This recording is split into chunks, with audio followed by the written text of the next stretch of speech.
রাজনীতির ওয়াজ করে পড়লাম, আস্তাগফিরুল্লাহ।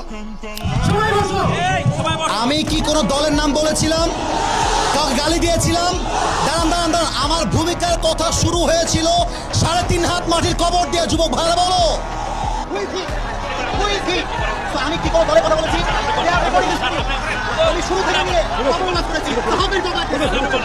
আমার বক্তব্য বিএনপি ভালোবাসে। আল্লাহর কোরআন দিয়ে আইন চলবে, এটা কোনো রাজনৈতিক কথা হইতে পারে? এটা মুসলমানদের পরিচয় হবে আগামী সংসদ চলবে কোরআন দিয়ে। সেই প্রমাণের পেছনে একটা থাকবে না। যুবক ভাইরা, আজ থেকে কেউ যদি বাধা দেয়, তোমরা আমার বাংলার যুবক ভাইরা ওদের বাবার নাম ভুলা দিবে। বাংলাদেশ চলবে আল্লাহর কোরআন দিয়ে। মুসলমানের দেশ এইটা, যে আমার দেশটা স্বাধীন করেছি। এটা নাকি বিএনপি লোক, যদি কোনো বিএনপি লোক বলে আল্লাহ কোরআন দিয়ে দেশ চলবে না, এমন নেতা চাই যার কোরআন দিয়ে দেশ চলবে। এমন নেতা চাই যে যদি আদর্শ মানতে চায়। এরপর থেকে লাস্ট কথা, থামো থামো, লাস্ট কথা শোনো।